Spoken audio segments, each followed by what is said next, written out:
नमस्कार, मैं रचना शर्मा और चढ़ती कला टाइम टीवी देख रहे सभी दर्शकों का स्वागत करती हूं। आप देख रहे हैं हरियाणा के विशेष समाचार।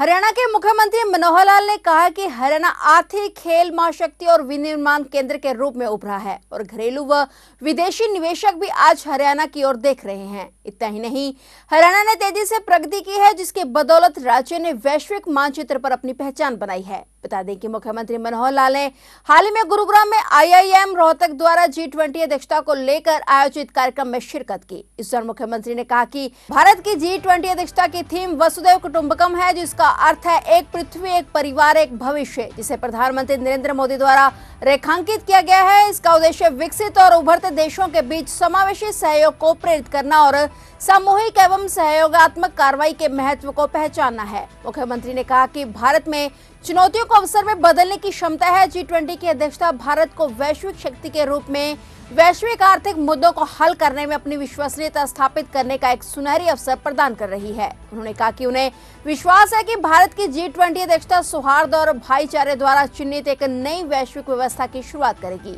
वहीं सीएम मनोहर लाल ने यह भी कहा कि क्षेत्रफल की दृष्टि से हरियाणा देश में 21वें तथा जनसंख्या की दृष्टि से 18वें स्थान पर है, लेकिन हरियाणा देश के सकल घरेलू उत्पाद में 3.87% का योगदान दे रहा है। इतना ही नहीं, राज्य देश के निर्यात में 4% का योगदान करता है। हरियाणा बासमती चावल, ऑटो और ऑटो घटकों, मानव निर्मित फाइबर, कालीन, इलेक्ट्रिक मशीनरी आदि जैसी वस्तुओं का निर्यात करने वाला देश का 7वां सबसे बड़ा माल निर्यातक है। उन्होंने कहा कि हरियाणा आर्थिक विकास के मापदंडों पर अग्रणी राज्यों में शामिल है। Ease of doing business ranking में टॉप अचीवर्स कैटेगरी में राज्य का स्थान है, जबकि नीति आयोग के इनोवेशन इंडेक्स में हरियाणा देश के शीर्ष 3 राज्यों में शामिल है। मुख्यमंत्री ने कहा कि आधे से ज्यादा हरियाणा राष्ट्रीय राजधानी क्षेत्र में आता है, जिसे राज्य सरकार लॉजिस्टिक हब के रूप में विकसित कर रही है। इससे प्रदेश में निवेश की अपार संभावनाएं बढ़ेंगी। प्रधानमंत्री नरेंद्र मोदी के भारत को $5 ट्रिलियन की अर्थव्यवस्था बनाने के विजन में हरियाणा सरकार अपना महत्वपूर्ण योगदान देते हुए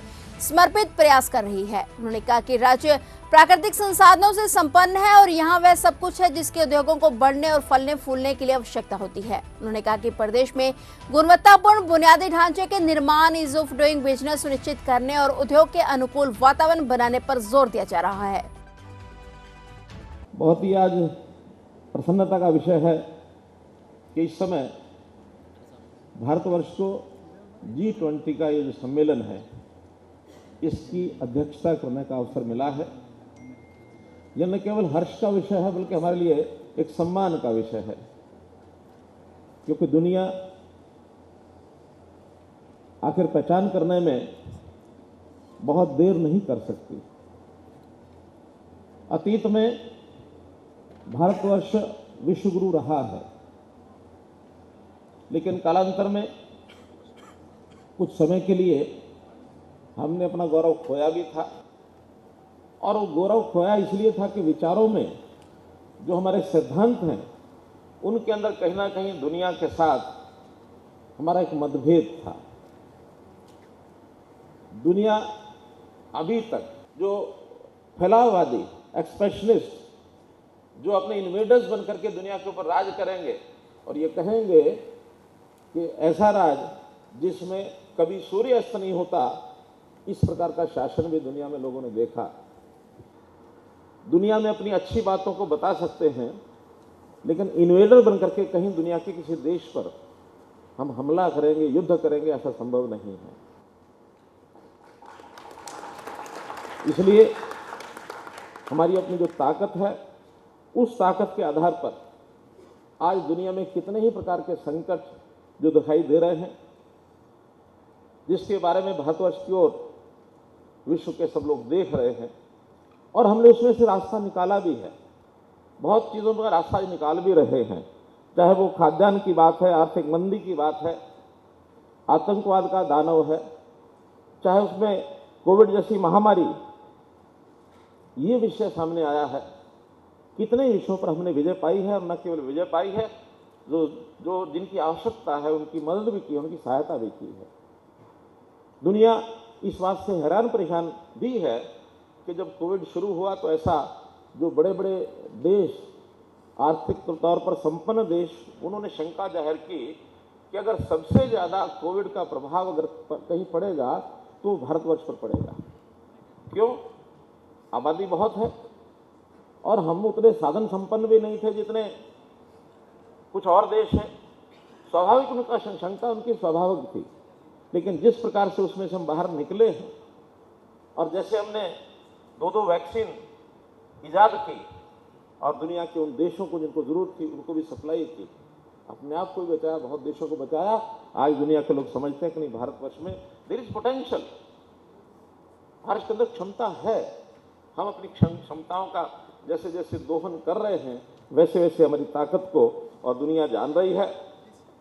आज का ये जो सम्मेलन है, इस सम्मेलन में बहुत प्रकार के विषय आएंगे, तो मुझे तो आपके बीच में थोड़ा समय रह करके अपनी कुछ जो भावनाएं व्यक्त करनी है वो ये है कि भारतवर्ष, इसके पास बहुत सा अतीत का ज्ञान आज ऐसा है। आज जैसा हम कहते हैं कि ये वूका शब्द जो प्रयोग किया, वोलेटिलिटी, अनसर्टेनिटी, कम्प्लेक्सिटी, एम्बिग्विटी, ये ठीक है कि भयावह स्थिति है कई जगह, लेकिन वूका को इस अर्थ में वूका में अगर लेंगे तो शायद भय बनेगा और एक अंधकार दिखाई देगा। लेकिन वूका का एक अलग, जिसको कहना चाहिए एक ऑप्टिमिस्टिक व्यू भी ये लिया जा सकता है। इसको, इस शब्दों को अलग प्रकार से भी गढ़ा जा सकता है कि we not only stand for volatility but it stand for vision also. You not only stand for uncertainty, but it stands for understanding also. C not only stands for complexity, but it stands for clarity. And A not only stands for ambiguity, but it stands for agility also. स्पष्टता एकदम। तो हम इन चीजों पर देखने का तरीका बदलना चाहिए। हम अपने विजन के हिसाब से चीज़ों को कैसे आगे बढ़ाएंगे।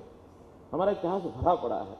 अगर हम देखते हैं गीता का सार, वो इस देश की एक ऐसी शिक्षा है। श्री कृष्ण ने युद्ध के मैदान में और ये जीवन जीने का सार ये बताया है।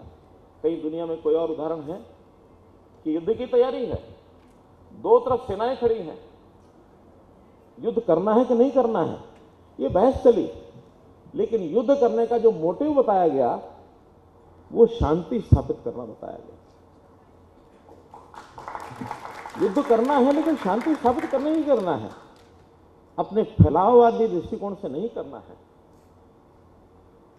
तो युद्ध का भी एक विकल्प है। और कई बार हथियारों से युद्ध होता, ऐसा नहीं है। युद्ध में अहिंसा को भी हथियार मान करके युद्ध जीता जाता है। महात्मा गांधी जी ने अहिंसा को हथियार माना और इस लड़ाई को जीता, देश को आजाद कराया। युद्ध करके शायद कोई सोच सकता था कि भी हम अंग्रेजों के साथ युद्ध करें, उनको हथियार उठाएं उनके खिलाफ, लेकिन नहीं, अहिंसा का हथियार, इसका उपयोग करके भी, और जो उठाया गया है ये अपने आप में एक उदाहरण है। तो मेरा तो कहना इतना ही है बहुत संक्षेप में कि हमको कोई डरना नहीं चाहिए। जब हम डरते हैं तो फिर उसमें से दुर्बलता आती है। भगवान कृष्ण ने गीता में कहा है कि हमको डरने की बजाय किसी अनिश्चितता होते हुए भी कर्म करना नहीं छोड़ना है। कर्मण्यवाधिकारस्ते मा फलेषु कदाचन। अब कर्म करते रहो, फल आएगा, लेकिन फल के पीछे दौड़ो मत। कोई कर्म निष्फल जाता नहीं है। इसलिए किसी अच्छे उद्देश्यों की प्राप्ति के लिए आप कर्म करना ये मत छोड़िए। ये भी एक उन्हीं का बताया हुआ एक मार्ग है। जहाँ तक निडरता की बात है, उन्होंने उस समय कहा कि हमको निडर ये रहना चाहिए। यानी श्लोक गीता के 16वें अध्याय का पहला श्लोक है। वो क्या कहते हैं? अभयम सत्व संशुद्धिर ज्ञान योग व्यवस्थिता। निर्भय हो जाओ और जो उचित है वह करो। दानम दमश्च यज्ञश्च स्वाध्याय सत आर्जवम। अर्थात स्वाध्याय भी करो, आप दान भी करो, आप यज्ञ भी करो। उसमें से अपने आप आपको एक निर्भय होकर के काम करेंगे तो सफलता मिलेगी। फिलहाल हरियाणा के विशेष समाचारों में इतना ही और नए समाचारों के साथ फिर से हाजिर होंगे। तब तक के लिए देखते रहिए चढ़ती कला टाइम टीवी।